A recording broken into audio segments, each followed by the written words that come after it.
कहानी की शुरुआत होती है साल 2055 में, जहां विज्ञान ने इतनी तरक्की कर ली थी कि अब फौज में रोबोट्स को भर्ती किया जा रहा था। इनकी वजह से कई भयंकर युद्ध हुए और दिन ब दिन धरती तबाह होते जा रही थी। अब इंसानों की जान बचाने के लिए सरकार ने शहरों के ऊपर स्काईनेट्स नाम के कवच बना दिए थे ताकि प्रदूषित हवा शहर में ना आ सके।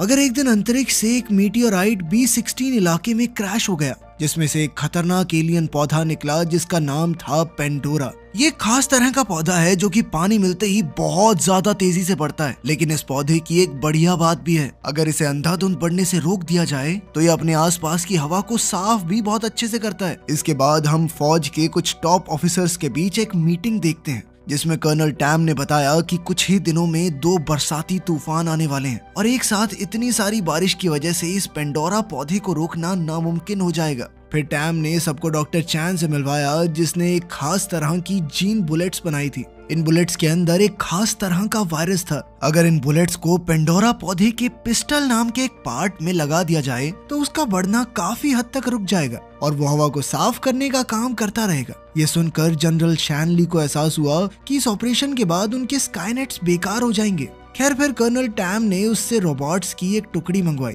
जो पेंडोरा के पिस्टल एरिया में इन बुलेट्स को प्लांट कर सके। पेंडोरा का पिस्टल एरिया उसके दिमाग की तरह था। उसके अलावा किसी भी और जगह पर ये वायरस काम ही नहीं करेगा। अगर ये मिशन सफल नहीं हुआ तो उन्हें अपना प्लान B शुरू करना होगा, जिसके मुताबिक वो ऑर्का नाम के एक स्पेसक्राफ्ट से पेंडोरा पर एक मिसाइली हमला करेंगे। मगर इस हमले में कम से कम 1 लाख लोगों की मौत हो जाएगी। ये सुनकर कमांडर चंग ने कहा कि उन्हें लोगों की जान बचाने के लिए प्लान बनाना चाहिए, पर कर्नल टैम ने बताया कि कोई दूसरा रास्ता है ही नहीं, बस दुआ मांगो कि जीन बुलेट मिशन काम कर जाए। इसके बाद कमांडर चंग ने कर्नल टैम को टाइलर की एयरफोर्स यूनिट से मिलवाया और उन्हें समझाया कि उन्हें पेंडोरा पौधे के पिस्टल तक कैसे पहुंचना है। सबसे पहले वो बॉम्ब से पेंडोरा पर जहरीली गैस छोड़ेंगे। इसके बाद स्काई फिशेस नाम के एयरक्राफ्ट्स उसके आसपास घूमकर पिस्टल का पता लगाएंगे और उनके रोबोट्स जीन बुलेट्स से हमला करेंगे। मगर तब टाइलर ने कहा कि इस खतरनाक मिशन में उनकी यूनिट के फौजियों को काफी ज्यादा खतरा है, जिस पर कर्नल टैम ने उसे चुपचाप ऑर्डर्स मानने का हुक्म दिया। जल्द ही मिलिट्री यूनिट इस खतरनाक मिशन के लिए निकल पड़ी। तब टाइलर ने अपनी बेटी को याद करते हुए उसका लॉकेट अपनी शिप में टांग दिया जो कई साल पहले मारी गई थी। उधर B-16 के रिहायशी इलाके में हम स्कंक नाम के एक आदमी को देखते हैं जो पहले एयरफोर्स सिपाही हुआ करता था। जब उसे आसमान में 3 स्काई फिशेज और एक ऑर्का स्पेसशिप दिखाई दी तो वो सोचने लगा कि आखिर ये कौन से मिशन पर निकले हैं। उधर स्काई फिश में लिंकन और कॉनर नाम के 2 फौजी थे और कॉनर की गर्लफ्रेंड लूसी कमांड सेंटर से उन्हें रास्ता बता रही थी। वहीं टाइलर की यूनिट जब पेंडोरा के इलाके में घुसी तो वहाँ हल्की बारिश हो रही थी। अब तीनों स्काई फिशेज ने पेंडोरा पौधे के आसपास अपनी जगह ली। इधर पेंडोरा तेजी से बारिश को सोख कर बढ़ता जा रहा था। उसी समय स्काई फिशेज ने कमांडर चंग के कहने पर पेंडोरा पौधे के ऊपर 6 बम धमाके कर दिए। अब वो धुएं को चीरते हुए तेजी से पेंडोरा में घुस गए। उधर कमांड सेंटर से लूसी ने सिपाहियों को पेंडोरा के पलटवार से सावधान रहने को कहा ताकि वो उससे बचकर आगे बढ़ सकें। लेकिन इस सब के दौरान एक स्काई फिश में आग लग गई और वो क्रैश हो गया। अब मिशन पर सिर्फ 2 स्काई फिश विमान बचे थे। अचानक पेंडोरा ने एक और स्काई फिश पर हमला करके पूरे क्रू को बेरहमी से मार डाला।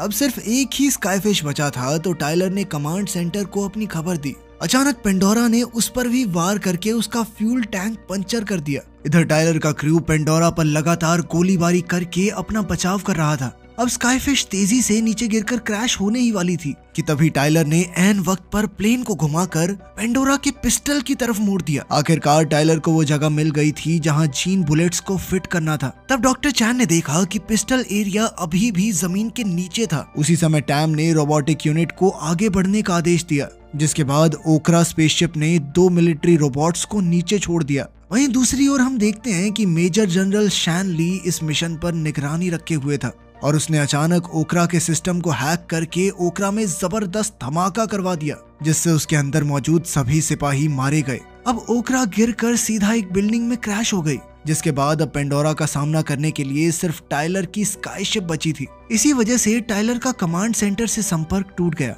पर फिर भी उसने जैसे तैसे पेंडोरा के पिस्टल का पता लगा लिया था। मगर इससे पहले कि स्काई शिप का फ्यूल खत्म हो जाता, वो भी अचानक घूमते हुए क्रैश हो गई। आखिरकार उनका मिशन नाकामयाब हो गया। मगर फिर टाइलर को अपनी मरी हुई बेटी की झलक दिखाई दी, जिससे उसके अंदर दोबारा से जोश भर गया। उसने फटाफट अपने बचे हुए क्रू को जलती हुई स्काईफिश से बाहर निकाला।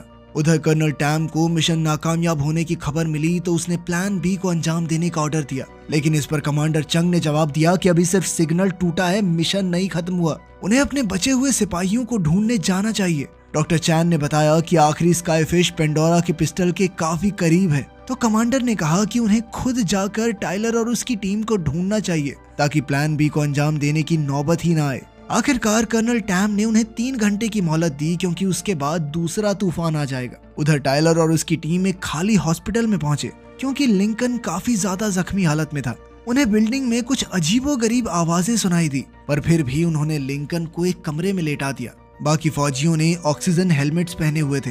अब टाइलर लिंकन के लिए दवाइयां ढूंढने गया और कॉनर उसका खून बहने से रोक रहा था। इधर कमांडर चंग अपने आर्मर ट्रक में B-16 इलाके में आ पहुंचा और उसने अपने पुराने साथी स्कंक को रेस्क्यू मिशन पर साथ चलने को कहा। चंग ने स्कंक को वही हथियार दिया जो वो फौज में इस्तेमाल किया करता था और स्कंक उसका साथ देने को राजी भी हो गया। इसके बाद वो अपने गुमशुदा साथियों को ढूंढने के लिए सरहद पार कर गए।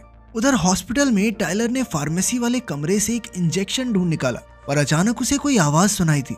उसने पीछे मुड़कर देखा तो उसे एक गुड़िया दिखाई दी, जिससे उसे अपनी बेटी की याद आई। इधर कॉनर को भी वही आवाज सुनाई दी तो वो लिंकन को छोड़कर आवाज के पीछे गया, मगर उसी पल अचानक कोई पीछे से लिंकन पर हमला करके उसे उठाकर ले गया।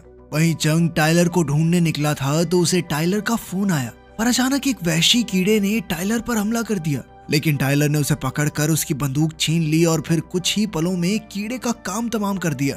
वहीं दूसरी ओर कॉनर ने देखा कि वैसा ही एक कीड़ा लिंकन को नोच नोच कर खा रहा था, तो वो अपनी जान बचाकर भागा।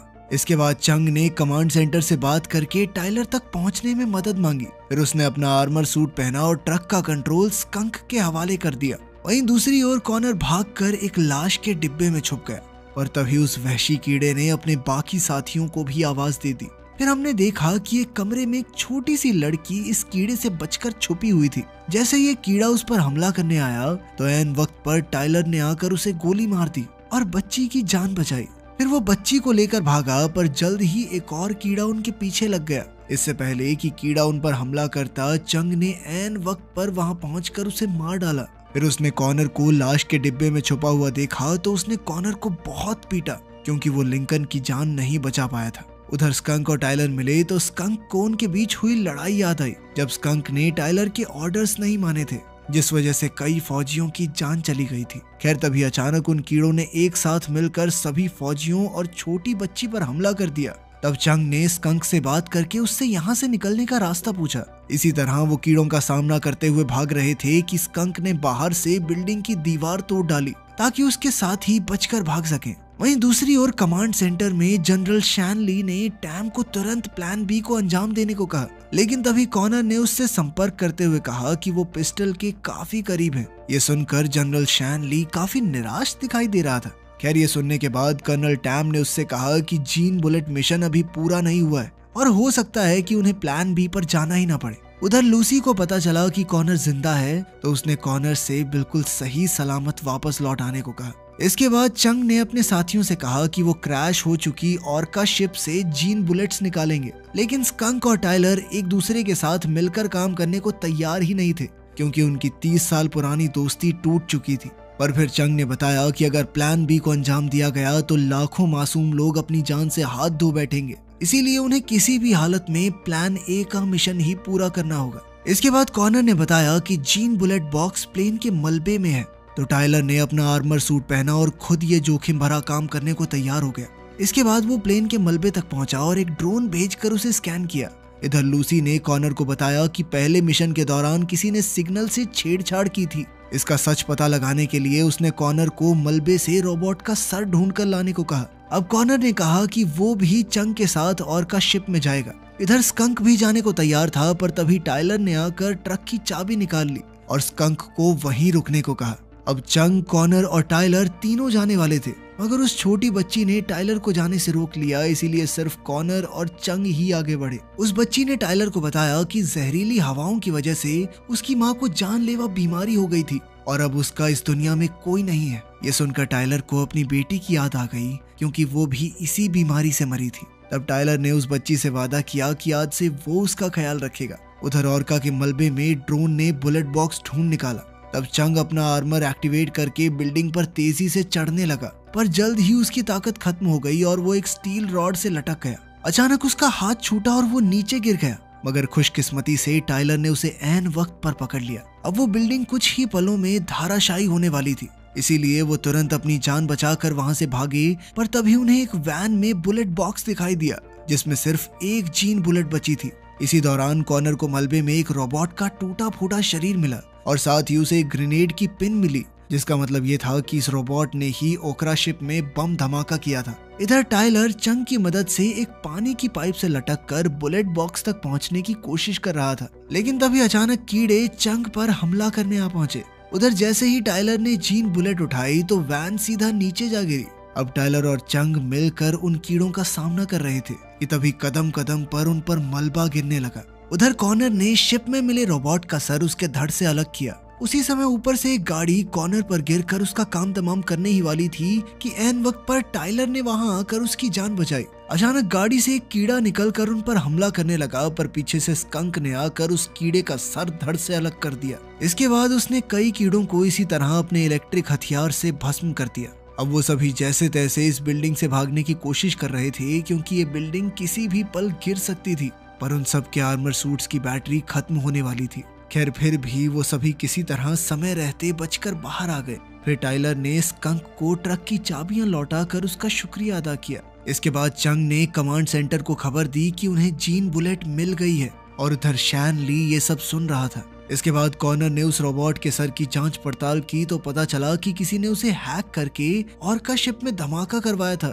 जब टाइलर को पता चला तो उसने गुस्से में कर्नल टैम पर इल्जाम लगाया, और फिर चंग ने कहा कि उसे जनरल शैन ली पर शक है।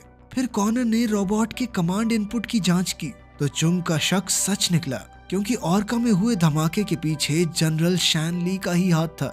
अब चंग ने सीधा शैन ली को फोन करके गुनाह कबूल करने को कहा, मगर शैन ली ने इससे साफ इनकार कर दिया और कहा कि वो उन्हें मारने के लिए अपने फौजी रोबोट्स भेज रहा है। इसके बाद शैन ली ने उनका सिग्नल हैक करके कंट्रोल सेंटर से उनका संपर्क तोड़ दिया। अब दूसरा तूफान आने में सिर्फ 30 मिनट बाकी थे। खैर चंग और उसकी टीम एक बार फिर से पेंडोरा में जीन बुलेट फिट करने के मिशन पर निकल पड़े, लेकिन पीछे से शैनली के रोबोट्स ने उनके ट्रक पर जबरदस्त हमला बोल दिया। टाइलर और चंग ने बॉम्ब्स फेंककर पलटवार किया और स्कंक ने ट्रक के हथियारों से रोबोट्स पर हमला कर दिया, लेकिन जल्द ही तीनों रोबोट्स उनके हमलों से बचते हुए ट्रक पर चढ़ गए। तो स्कंक ने अचानक ट्रक रोक दिया, जिससे एक रोबोट सामने जा गिरा, जिसके बाद स्कंक ने उस पर ट्रक ही चढ़ा दिया। फिर टाइलर ने अपने एक आधुनिक हथियार से उस रोबोट को कैद कर लिया। अब चंग ने ट्रक के ऊपर मौजूद एक रोबोट पर हमला किया और टाइलर ट्रक के अंदर वाले रोबोट से लड़ रहा था। अचानक उस रोबोट ने ट्रक में ग्रेनेड फेंका तो पैंजी ने सही वक्त पर ग्रेनेड उठाकर बाहर फेंक दिया। इधर टाइलर के आर्मर सूट की बैटरी खत्म होने वाली थी कि तभी उसने एक कुल्हाड़ी के वार से रोबोट को धूल चटा दी। उधर चंग ने छत पर मौजूद रोबोट को तोड़ फोड़ कर फेंक दिया। अब वो तेजी से आगे बढ़ रहे थे, पर तभी अचानक दूर से उन पर एक मिसाइल दाग दी गई। तो स्कंक ने अचानक से ट्रक घुमा दिया और वो मिसाइल सीधा पुल से जा टकराई। वहाँ जबरदस्त धमाका हो गया, जिससे पुल तो टूट गया, पर उनका ट्रक हवा में उड़ता हुआ उस पार जा पहुंचा। मगर जल्द ही पीछे से एक रोबोट दोबारा से उठ खड़ा हुआ और उनके ट्रक का पीछा करने लगा। अब चंग ने जीन बुलेट टाइलर के हवाले की और खुद उस रोबोट पर कूद पड़ा। उसने अपने हाथों से रोबोट की बंदूक का रुख बदला, जिससे रोबोट ने ट्रक छोड़ दिया। अब चंग भी रोबोट के साथ सीधा नीचे जा गिरा। उधर टाइलर और बाकी फौजी आगे बढ़े और बेचारा चंग वही अपना टूटा फूटा आर्मर पहने होश में आया। अब दूसरा तूफान आने में सिर्फ 15 मिनट बाकी थे, तो कर्नल टैम ने ऑर्का 2 शिप को तैयार करने को कहा, क्योंकि उन्हें किसी भी पल प्लान बी को अंजाम देना पड़ सकता था। उधर टाइलर और उसकी टीम अपनी मंजिल तक पहुंच गई थी। वहीं लूसी ने कमांड सेंटर में देखा कि टिमोरा नाम का एक रोबोट उनके सिग्नल से छेड़खानी कर रहा था। उसने जल्द ही ये खबर कर्नल टैम को दी। इधर टिमोरा तेजी से टाइलर और उसकी टीम पर हमला करने के लिए आगे बढ़ रहा था। तब टाइलर ने कॉर्नर को जमीन में मौजूद पिस्टल के छेद में बॉम्ब लगाने को कहा। तभी पैंजी ने रोते हुए टाइलर को गले लगा लिया। तो टाइलर ने वादा किया कि वो जरूर वापस आएगा, लेकिन तब तक उसने पैंजी को एक गाड़ी में छिपने को कहा। फिर टाइलर ने कॉर्नर को जीन बुलेट देकर मिशन की जिम्मेदारी सौंपी। अब कॉर्नर ने पिस्टल के ऊपर ही जमीन पर बॉम्ब लगा दिया। फिर स्कंक ने टाइलर से कहा कि उन्हें मिलकर इस रोबोट का खात्मा करना ही होगा, ताकि वो प्लान बी को शुरू होने से रोक सकें। जैसे ही तिमोरा रोबोट उनकी ओर बढ़ा तो टाइलर ने अपनी बंदूक से उस पर अंधाधुंध गोलीबारी शुरू कर दी, मगर तिमोरा के आधुनिक हथियारों के सामने उसकी बंदूक कहां तक चल पाती। अब टाइलर जैसे तैसे वहां से भागा और उधर स्कंक दूसरी ओर से रोबोट पर मिसाइल दागने को तैयार हो गया। इसी दौरान टाइलर ने पीछे से उसका इंटरसेप्टर तोड़ दिया, जिसके बाद उनका सिग्नल कमांड सेंटर से फिर से जुड़ गया। इसके बाद लूसी ने कर्नल टैम को शैनली के खिलाफ मिले सबूतों की फाइल थमा दी। कर्नल टैम ने सीधा जाकर शैनली से पूछताछ की और उससे इसी वक्त रोबोट्स को रोकने को कहा, पर शैनली ने तो उसे प्लान बी शुरू करने का हुक्म दे दिया। उधर टाइलर तिमोरा से बचते हुए भाग रहा था, पर अब उसके आर्मर सूट की बैटरी बिल्कुल खत्म होने वाली थी। उसी पल स्कंक ने पीछे से रोबोट पर मिसाइल दाग दी, जिससे वो जमीन पर धाराशायी हो गया। लेकिन जैसे ही कॉर्नर ने जमीन पर लगाए बॉम्ब्स में धमाका किया तो रोबोट एक बार फिर से मलबे से बाहर आने लगे। अब वो रोबोट कॉर्नर पर गोलियां बरसा रहा था, पर तभी टाइलर उसकी मदद के लिए आया। पैंजी भी कॉर्नर के पास आई तो कॉर्नर ने कहा कि वो बिल्कुल ठीक है। फिर टाइलर ने अपनी बची खुची शक्तियां और हथियारों के दम पर रोबोट का सामना किया, पर रोबोट ने उसके सर पर जोरदार मुक्का मारा, जिससे वो काफी जोर से जमीन पर जा गिरा। इसके बाद रोबोट ने उसे फिर से उठाया। अब वो पैंजी पर हमला करने ही वाला था कि टाइलर ने अपनी पूरी जी जान लगाकर उसे रोका। तभी स्कंक ने एक बार फिर से तिमोरा पर जोरदार वार किया और इस धमाके में उसके चीथड़े उड़ गए। मगर जल्द ही बारिश फिर से होने लगी और अब पेंडोरा तेजी से बढ़ने लगा था। इधर ऑर्का 2 शिप पिस्टल के ऊपर आ पहुंची थी और वो जल्द ही प्लान बी का आगाज करने वाले थे। नीचे चंग जैसे तैसे टाइलर और पैंजी के पास पहुंच गया। फिर उसने कर्नल टैम से कहा कि वो खुद पिस्टल में जाएगा, तो कर्नल टैम ने एक बार के लिए प्लान बी को रोक लिया। अब चुंग हाथ में जीन बुलेट लेकर पेंडोरा के पिस्टल में घुस गया, लेकिन वहां तो सैकड़ों की तादाद में वहशी कीड़े मौजूद थे। उधर बाहरी दुनिया में पेंडोरा की टहनियां बहुत तेज रफ्तार से बढ़ते हुए शहर में तबाही मचा रही थी, जिस वजह से आम लोगों में अफरा तफरी मच गई। खैर जल्द ही चंग ने पिस्टल के अंदर जीन बुलेट एक्टिवेट कर दी, जिसके अंदर से उस खास वायरस ने बाहर आकर सभी कीड़ों को मार डाला और कुछ ही पलों में पेंडोरा का बढ़ना रुक गया। आखिरकार डॉक्टर चंग ने ऐलान किया कि उनका ऑपरेशन सफल रहा। ये सुनते ही पूरे कमांड सेंटर में खुशी की लहर दौड़ गई। लेकिन इसी बीच कर्नल टैम को जनरल शैनली के कमरे में गोली चलने की आवाज सुनाई दी। जब उसने कमरे में जाकर देखा तो शैनली मर चुका था। खैर इस घटना के एक हफ्ते बाद डॉक्टर चैन ने पेंडोरा के जीन्स को इस तरह बदल दिया कि अब वो धरती को नुकसान नहीं पहुंचाता, बल्कि अपने आसपास के वातावरण की सारी हवा को साफ कर देता था। इसी वजह से अब वहां इंसानों का रहना बिल्कुल पहले की तरह मुमकिन हो चुका था। उधर B-16 में टाइलर और स्कंक फिर से दोस्त बन गए और अब स्कंक वापस से फौज में शामिल हो गया था। आखिर में धरती पहले की तरह हरी भरी होने लगी और इसी उम्मीद की किरण के साथ इंसानों ने धरती को हमेशा महफूज रखने का जिम्मा उठाया। वीडियो पसंद आई तो लाइक कर देना, चैनल को सब्सक्राइब कर लेना। मिलते हैं अगली वीडियो में।